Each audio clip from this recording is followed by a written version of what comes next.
प्रिय रोनाल्डो दाजु, तपाईँले गोल नहान्दाखेरि पुरा फुटबल हेरे जस्तो लागिरहेको छैन। फुटबल खेल फिफा वर्ल्ड कप भइरहेको छ कि छैन त्यस्तो लागिरहेको छ तपाईँको खुट्टामा। तपाईँले पोस्टमा नहालेर, तपाईँले गोल नहालेर वर्ल्ड कप हेरे जस्तो फिलै भइरहेको छैन। प्लिज दाजु, आजको गेममा तपाईँले चाहिँ जसरी भए पनि, मैले तपाईँलाई ह्याट्रिक हान्नु भन्दैन, मैले तपाईँ 4 गोल हान्नु भन्दैन, तपाईँलाई म 2 गोल हान्नु भन्दैन। मैले के भन्न चाहन्छु, तपाईँले एउटा गोल भए पनि हानिदिनु पर्यो। यहाँ छिमेकीहरूले बसी खान दिएका छैनन्, कति गरेका छन् त्यो सबै मनमा राखिरहेको छ। तपाईँ भनेको राजा हो फुटबलको, त्यो सबैलाई थाहा भएको हो। तपाईँ भनेको जिओएटी गड हो, तपाईँ भनेको को हो त्यो सबैलाई थाहा छ। अहिले 4 वर्षपछि एकचोटि हेर्ने, त्यो पनि हाइलाइट हेरेर बोल्नेहरूले चाहिँ धेरै बाची खान दिइरहेको छैन।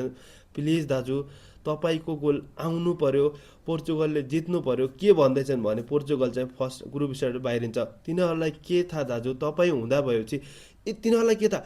बाघ होइन, यति कुरा हो कि शेर बुढो भए पनि शेर जङ्गलमा छ भने सबैलाई डर हुन्छ कि त्यसले कतिखेर अट्याक गर्छ र के गर्छ भन्ने तिनीहरूलाई थाहा छैन।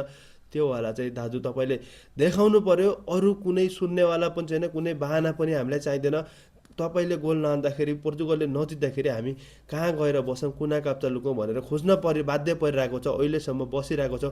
मेसीले 2 गेममा 5 गोल हानिसक्यो, तपाईँको चेला एम्बाप्पेले 2मा 4 हानिसक्यो, अर्को तपाईँको चेला हाल्यान्डले पनि 2मा 4 हानिसक्यो। तपाईँको गोल नआउँदा कस्तो सुनसान कस्तो हुन्छ नि। गेम भइरहेको छ, फुटबल खेल हो कि होइन त्यस्तो फिल भइरहेको छ। दाजु प्लिज, हामीले तपाईँको लागि के गर्नुपर्ने हो? कहाँ गएर मन्दिर ढोग्नुपर्ने हो? 33 कोटी देवतालाई पूजा गर्नुपर्ने हो कि ढोग्नुपर्ने हो कि कति दिया जलाउनु पर्ने हो, कति नारियल फुटाल्नु पर्यो, सब थोक हजुरको लागि गर्न तयार छौँ। प्लिज दाजु, तपाईँले चाहिँ गोल हानिदिनु पर्यो। तपाईँको खुट्टामा त्यो गोल नदेखेर यस्तो फिल भइरहेको छ नि होइन।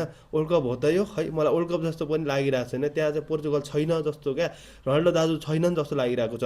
तपाईँ भनेको राजा हो कि शेर हो, यति पनि भन्न चाहन्छु म। हाम्रो प्रिय हेटर्स, प्रिय छिमेकीहरूलाई चाहिँ के भन्न चाहन्छु, शेरले 2 कदम पछाडि सार्यो भने 4 कदम अगाडिको सोच्छ। बुझिराख आज के हुनेवाला छ, आज शेरले के गर्नेवाला छ, के आतङ्क मचाउनेवाला छ।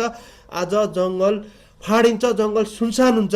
शेरले अट्याक गर्दैछ, शेरले दहाड गर्दैछ। शेर फेरि आइसक्यो शिकार गर्नलाई, शेर फेरि सिंहासन ओगट्नलाई आइसक्यो। कोही नबस, कोही नजिक नआऊ। तिमीहरूले 2 गेममा 4 हान्ने होला, तिमीहरूले 2 गेममा 5 हान्ने होला, हामीले 1 गेममै 4-5 हानिदिनेवाला क्षमता छ। त्यो भनेको रोनाल्डो दाजुले त्यो के गरेको छ सबैलाई त्यो भन्नु पर्दैन। त्यही भएर आज उज्बेकिस्तानलाई चाहिँ कति हाल्ला त पोर्चुगलले।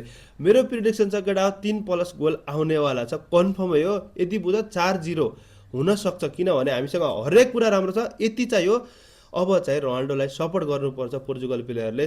त्यो नभयो भने चाहिँ गाह्रो छ। आफू हुनु भएन, सेल्फिस हुनु भएन। रोनाल्डोलाई पास दिउँ न, उसले फिनिसिङ गर्छ क्या। तिमीहरू राम्रो छौ, राम्रो मिडफिल्डर राम्रो छ, डिफेन्स राम्रो छ, हरेक कुरा राम्रो छ। तर के चाहिँ भएन भने तिमीहरूको एउटा चाहिँ सामूहिक एकता चाहिँ भएन। त्योवाला चाहिँ आज देखाउनु पर्ने छ। योभन्दा अरू केही चाहिनेवाला छैन। जय पोर्चुगल, जय रोनाल्डो। आज रोनाल्डोको गोल आउँछ, आज पोर्चुगलले जित्छ। सु